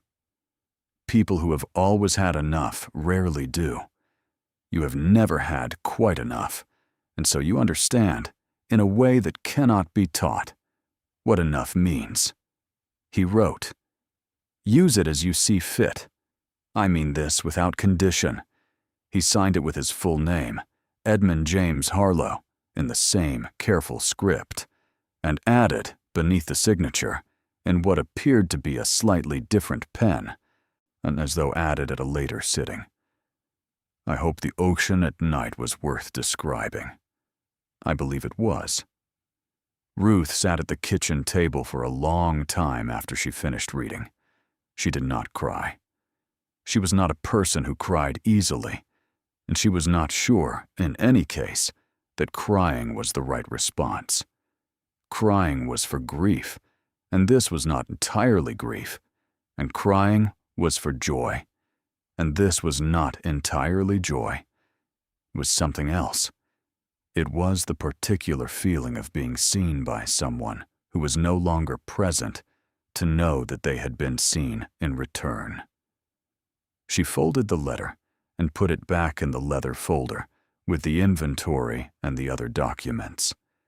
Then she sat with her coffee, which had gone cold, and the quiet apartment around her, and she let the morning be what it was. The first auction result came in 3 weeks before she read the letter. The 1787 Brasher doubloon had gone to a specialist numismatic auction through a house that Beaumont had recommended and that Ashe had vetted. Ruth had attended by phone, listening to the process from the kitchen with a notepad in front of her in case she needed to write something down. Though in the end, she did not write anything down, because the number moved so quickly and so far past what she had allowed herself to expect that writing seemed beside the point. The doubloon sold to a private collector through an intermediary bidder. The final hammer price was a figure that required her, afterward, to sit quietly with the notepad and confirm that she had heard correctly by consulting the auction house representative who called her 20 minutes later to confirm the result, congratulate her, and discuss the disbursement timeline. She confirmed that she had heard correctly. The 1804 silver dollar sold at a separate auction 2 weeks later, its own specialist event, its own careful buildup of provenance documentation and condition certification. It sold for a figure in the same register as the doubloon, not identical, but close enough that the two together represented a sum Ruth found difficult to hold in her mind as something real and not theoretical. The remaining 40 coins were entered into a curated estate collection auction, handled as a single cohesive lot, with the inventory as its centerpiece document. The Beaumont had argued for this approach, that the collection was more valuable as an expression of a single collector's knowledge and discipline than it would be if dispersed individually. The auction house agreed. The lot found a buyer who was a private museum foundation specializing in American numismatic history, and they paid a premium precisely because of what Beaumont had said. The inventory, the documentation, the coherence of the whole. The 4 gold ingots were handled separately, through a different process, one that required the chain of custody documentation that Ash had eventually secured from Edmund's service records. They sold to a precious metals dealer who specialized in historically significant pieces and who paid above spot specifically for the Naval stamps. By the time the final settlement was disbursed, and Ash had accounted for her fees and the auction commissions and the initial tax provisions she had been careful to set aside, what remained in Ruth's account, her account, the account she had watched with the vigilance of a person who could not afford not to, was a figure that she looked at on a laptop screen in the kitchen one morning in November while the coffee brewed and Lily was still asleep. She looked at it. She looked at it for a long time. She thought, "This is real now." She closed the laptop and poured her coffee. She did not quit her jobs immediately. This surprised people who found out, and more people were finding out, because these things moved through networks the way all things do. And Deanna had told someone who had told someone. And eventually the shape of the story was broadly known, even if the precise numbers were not.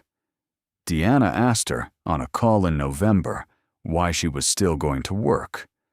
Ruth said, "Because I still work. Because the work is still there, and the people at the dry cleaners are still there, and I am still the same person." Deanna said, "Ruth, you don't need the money anymore." Ruth said, "I know that," she said. "But I also know that I'm not someone who walks away from obligations because circumstances changed. I'll leave when I'm ready to leave, and when I've given proper notice, and when the situation is stable for the people who depend on me being there." She gave notice to the dry cleaners at the end of November. She gave her manager a month's notice, which was 2 weeks more than required, because the manager had been decent to her for 4 years, and decent deserved consideration.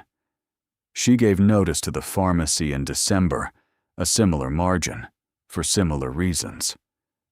Both goodbyes were unremarkable in the way of ordinary professional transitions, which was how she wanted them.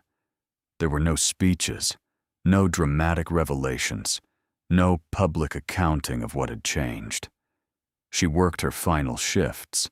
She said goodbye to the people she had worked alongside, and she left. She did not tell her colleagues the full story. They knew, most of them, that something had happened. People sense when a thing changes in a person, even when the person does not announce it. But Ruth did not volunteer the details, and she did not correct the versions that circulated, now which were probably not entirely accurate, but were close enough in feeling to the truth that correcting them would have seemed like a kind of vanity. She paid off the debt that had been following her for 6 years, the medical bills from a hospitalization when Lily was 5, compounded by a period when she had been between jobs, and the account had accumulated interest in the unforgiving way that medical debt does when the person who owes it is also the person least positioned to address it. She paid it in a single transfer. It took her approximately 45 seconds from the time she logged into the payment portal to the time she received the confirmation. She saved the confirmation email in a folder. She labeled simply, "Done." She paid the remaining balance on her car. She paid 3 months of rent in advance, to which the building manager received with a surprised expression that Ruth found quietly satisfying. She set aside an amount for Lily's education that was not a gesture, but a plan, a real account, properly structured, with a name on it and a purpose attached. She had researched the right type of account with the same thoroughness she had researched everything else in the process, reading until she understood what she was doing rather than relying on what she was told. Lily was 11. There was time. But time was only useful if it had something to grow in. She kept the apartment for now. There were people who asked, when they heard, because more people were hearing, why she had not immediately moved somewhere larger, somewhere better, somewhere proportional to what she now had. She found these questions difficult to answer without sounding either defensive or falsely humble. So she answered them simply. She liked the apartment. She liked the neighborhood. Lily liked her school. These were not small things. These were not things that needed fixing. What needed fixing had been fixed. She would move eventually. She knew that. She was already looking, quietly, at houses in areas close enough to Lily's school that the commute would not change, large enough that Lily could have the kind of room she had never had, with a yard where the fruit Ruth bought in bulk could grow in a garden she had been thinking, abstractly, about for longer than she had ever said aloud. But she was not in a hurry, because hurry was a condition of scarcity, and she was no longer operating in scarcity, and adjusting to that fact was itself something that required time. She kept the fruit bowl on the kitchen counter. She kept it stocked. Some habits were worth keeping, not because they were necessary, but because they were true. In January, she drove east for the second time to Edmund's house. Douglas had moved into the property by then. He had the right to do so. The house was his. She called him a week beforehand to ask if she could visit, and he agreed in the careful, slightly flattened voice of a man who had not quite finished processing the previous few months. She did not explain the reason for the visit. She simply said she wanted to see the place one more time. He said, "Of course." She drove the same road she had driven in October, in the same car, though the car's relationship to her life had changed in the way that things change when the person who owns them is no longer anxious about them. The trees were different now, bare and winter gray, the landscape stripped of the ambiguity that autumn color provides. It was colder than it had been. The sky was white and low. Douglas met her in the driveway. He looked older than he had at the reading of the will, or perhaps she was simply looking at him differently now. He was civil in the way of a man who had been told something was not going to work out and had made his adjustment. Patricia was not there. He showed Ruth in and offered coffee, which she accepted, and they sat in Edmund's kitchen at Edmund's table and drank it in a silence that was not comfortable, but was not unkind. She said, "I wanted to come back once, and well, it still looks like him." Douglas looked around the kitchen, which still held most of Edmund's things. He said, "Patricia keeps suggesting we repaint." Ruth said, "I can understand that." She did not say anything for a moment. Then she said, "Douglas, I want you to know what I said on the phone about Edmund having his reasons. I meant it. I'm not angry with you. About anything." He looked at her. He said, "I handled it poorly." She said, "You were surprised." He said, "I was. I genuinely was. I assumed it was the sea chest, personal items. I didn't think." He stopped. She said, "I know." He said, "How much? If you don't mind." She looked at him. She considered the question. She considered whether honesty served a purpose, or whether it would only open a wound that was better left to close on its own. She said, "Enough." He looked at her for a moment. Then he nodded. A small nod, the kind that doesn't indicate agreement so much as acceptance. She said, "He was a good man. I think he thought about this for a long time. Douglas said. I believe that. I do. She said. I'd like to see the garage, if that's all right. He took her. The garage was different now. Douglas had reorganized it, moved the tools, cleared the space where the trunk had been. The 2 wooden pallets it had sat on were gone. The corner was empty. Ruth stood in the doorway and looked at the corner for a moment. She was not sure what she expected to feel, and she did not feel it, whatever it was. She felt only the concrete of the floor and the smell of the garage. Pine cleaner and metal, exactly as she remembered from her childhood visit. The same smell that had been so specific and so particular to Edmund, that encountering it now felt almost like a form of presence. She stood there for a moment. Then she said, "Thank you to Douglas," and walked back to her car and drove home. She thought about Edmund's letter for most of the drive, specifically the section she had returned to most often, the part that said, "You have been doing the right thing in the wrong conditions for a long time."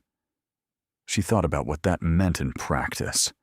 The half sandwiches, the spreadsheet, the pharmacy shifts on weekends, the key taped inside Lily's math textbook, the fruit bowl, all the private, unremarked infrastructure of a life held together by discipline and love and the refusal to stop. Not because stopping was impossible, but because stopping wasn't who she was. Edmund had seen it, from a distance, through the network of people who knew people, through attention paid in the way that careful people pay attention, quietly, without announcing themselves.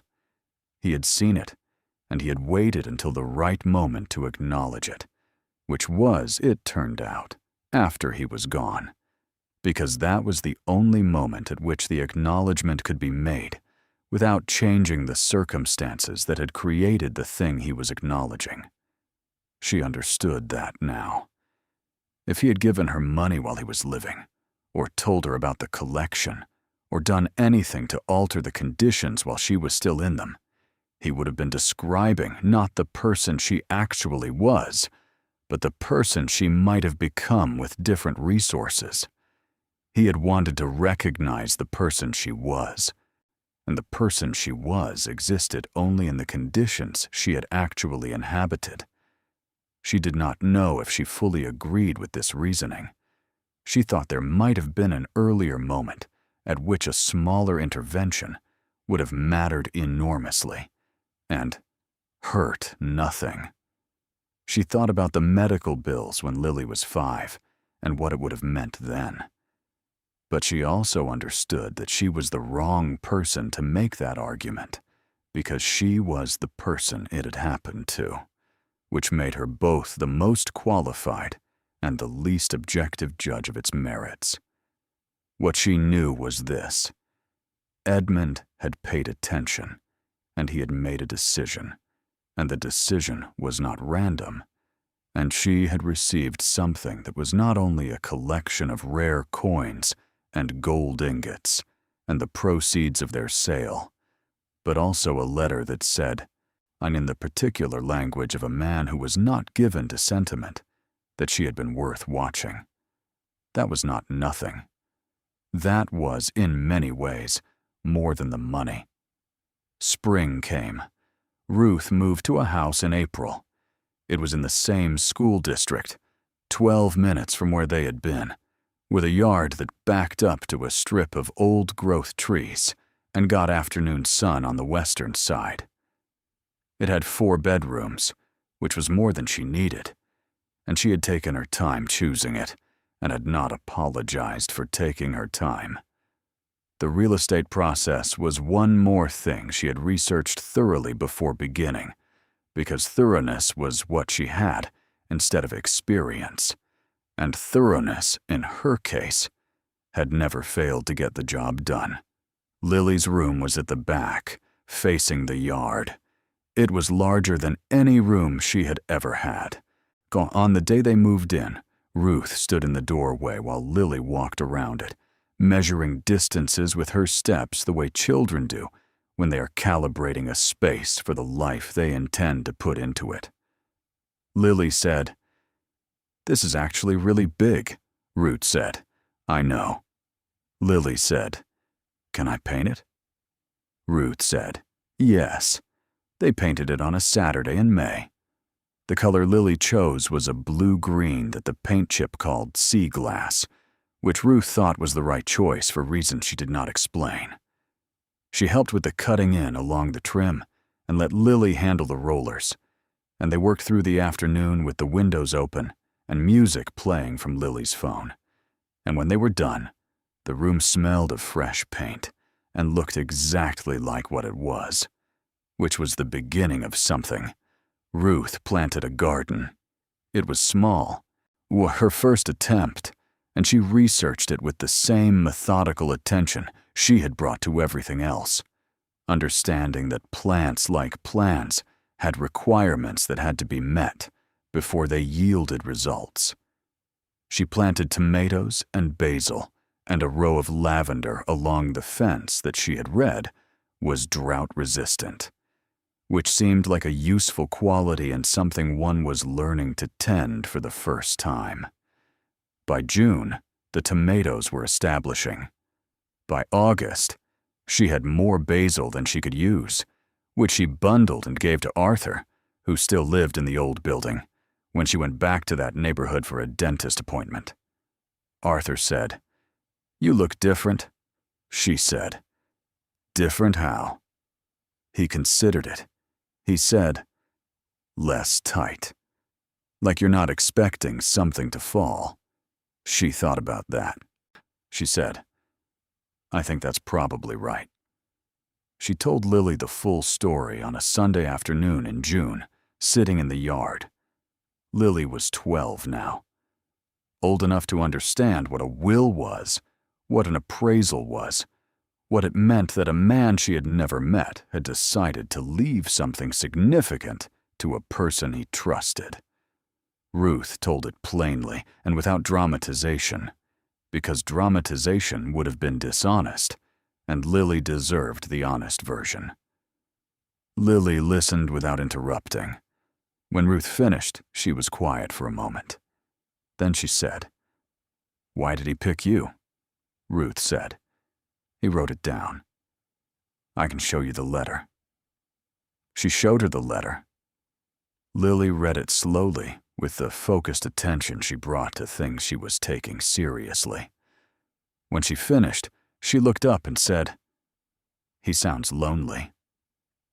Ruth considered that. She said, "I think he probably was, but I think he was also at peace with it. Sometimes those two things can be true at the same time." Lily said, "Do you think he knew we'd be okay now?" Ruth looked at the yard. The tomatoes were staked and growing. The lavender was establishing along the fence. The afternoon light fell across the yard at an angle that made everything look solid and real and genuinely present. She said, "I think he believed that whatever was in the trunk would be enough." And it was. Lily said, "Can I see the coins? The ones that are left?" Ruth had kept 3 coins from the collection, not the most valuable ones. Those had gone to the buyers who understood their historical weight. But 3 that she had chosen for reasons she could not have explained as economic logic. One was the first coin she had unwrapped, on the 1907 gold coin with the spread eagle reverse, which she had taken from the roll that first Wednesday morning when she was sitting on the bedroom floor of the old apartment and beginning to understand what she was looking at. One was a small silver coin of uncertain origin, undated, worn smooth on one face, that had been tucked in the very last roll she examined, as though placed there deliberately rather than included with the others. And one was the coin Edmund had described in his inventory, with the notation personal, meaning it was not part of the collection proper, but something he had kept separately. a silver coin in a leather holder, purchased in a port he had described only as Southern in a year that was early in his service. She brought the 3 coins in their boxes to the yard and sat with Lily in the afternoon light, and they looked at them together. Lily held the eagle coin and turned it over and said, "It's really heavy." Ruth said, "Yes," Lily said. "What are you going to do with them?" Ruth said, "Keep them. For now. Eventually, I think I'll give one to you when you're older, if you want it. And one I'll keep because it was the first one I held, and one because he kept it separately from the rest, which means it mattered to him differently, and I'd like to understand why before I do anything with it." Lily looked at the smooth, undated coin in its holder. She said, "Maybe he got it from someone." Ruth said, "Maybe." They sat in the yard for a while after that, not talking, so in the comfortable silence of 2 people who know each other well enough that silence doesn't require filling. The garden was green and establishing and real. The trees at the back of the yard were the kind of trees that had been growing there for a long time, before anyone thought to plant a garden near them.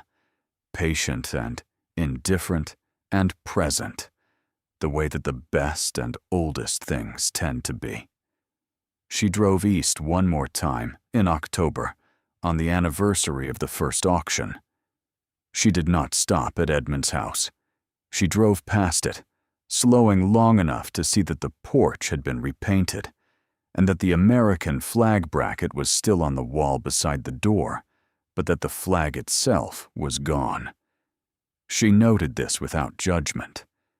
It was Douglas's house now. He could do with it what he saw fit. She continued east, past the town. She passed the road she had taken to the lawyer's office in October of the previous year.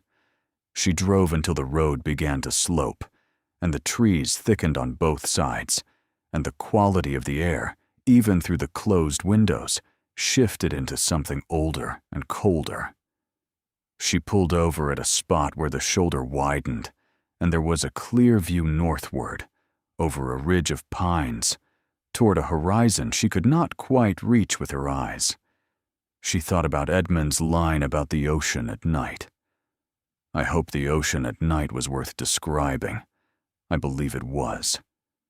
She looked at the ridge and the pines and the low October sky. She thought about a man who had spent 30 years at sea and had found, somewhere in that experience, a sight that he considered the most interesting thing he had ever seen, and that he had shared with a 12-year-old girl at Thanksgiving, and then never mentioned again. She thought about what it meant to carry something beautiful inside you for a long time without announcing it. She thought about discipline and patience and the particular kind of love that expresses itself not in warmth, but in attention, in the long, quiet accumulation of watching someone from a distance and deciding after sufficient evidence that they were worth trusting. She thought about the trunk in the corner of her old bedroom, the padlock oiled, the lining fitted, the false bottom, the inventory in Edmund's careful hand. She thought about the letter, which she had read more than once since that Sunday morning in October. She thought about the line, "Use it as you see fit." I mean this without condition. She was doing that. She was using it as she saw fit. She was doing it with Lily's room-painted sea glass, and the lavender along the fence, and the 3 coins in their boxes, and the account with Lily's name on it, and the garden that was getting better by season, and the fact that she slept now without the specific, low-grade anxiety of someone calculating whether the numbers will hold through the month. She was doing it carefully. She was doing it the way Edmund had built his collection, slowly, deliberately, prioritizing what would endure over what was expedient. She was doing it the way she had been doing everything for years, which was the only way she knew, except that now the conditions had changed, and the same approach that had barely held things together in the wrong conditions was producing something different in better ones. She sat in the car for a while longer, looking at the ridge. The light was going. October moved fast in this part of the state.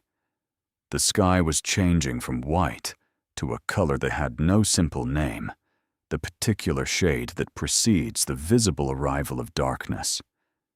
Not dark yet, but preparing, organizing itself, moving in the direction of night the way things move when they are certain of their destination and in no hurry to announce it. She thought, he was right about the ocean at night. She had never seen it in the places he described, those open stretches where there are no other ships, where the water is so dark it holds the sky.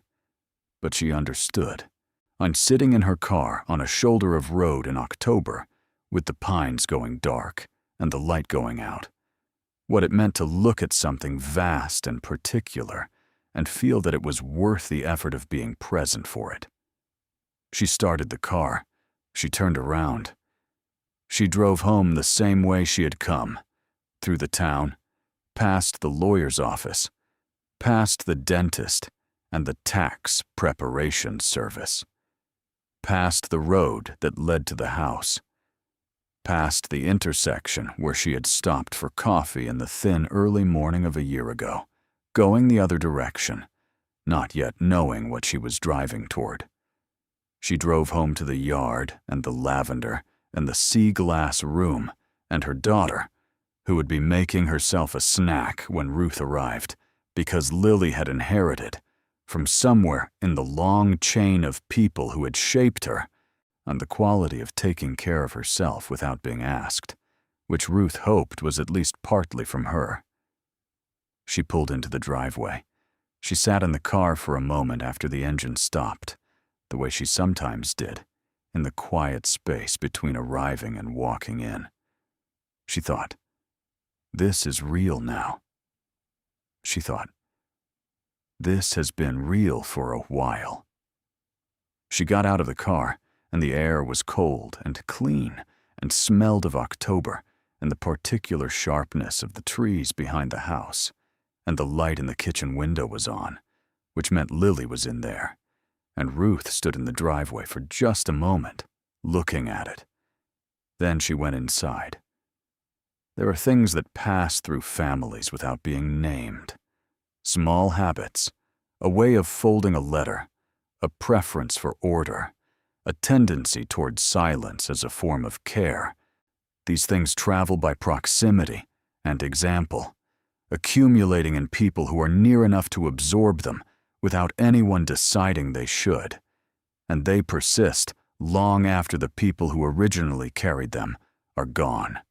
Ruth Colton had met Edmund Harlow 4 times. She did not know when she was 11, and asking him what the most interesting thing he had ever seen was, that she was sitting across the table from someone who was paying close attention. She did not know that the quality he noticed in her, the one he would describe, decades later, in a handwritten letter addressed to no one in particular, was a quality she had in some measure absorbed from the proximity of people like him, from a family line that valued discipline and attention, and the long, patient management of things that mattered. She knew it now, not as a revelation, not as a dramatic understanding, but as a simple fact that had settled into place over the course of a year spent opening a trunk one layer at a time, reading a letter written to be read after its author was gone, and learning, slowly, what it meant to receive something given with purpose. She had been doing the right thing in the wrong conditions for a long time. The conditions had changed. The doing was the same. She kept the fruit bowl on the counter. She would keep it there, she thought, for a long time. Long after Lily was grown and gone, and making her own calculations in her own kitchen. Long after the lavender along the fence had established itself into something that no longer required tending. Long after the sea glass room had been repainted something else, and then something else again. The way rooms change when the people in them are growing. She would keep it because it was true. Because some things are worth keeping, not because they are necessary, but because they are true. Because truth, like discipline, like attention, like the ocean at night in a place where there are no other ships, is worth the effort of remaining present for. Edmund had said, I believe it was. Ruth thought, yes. She thought, I believe it too. Thank you so much for watching until the end. If you loved this story, check out the other videos on your screen now. I think you'll really enjoy them. And don't forget to subscribe if you haven't already. See you in the next story.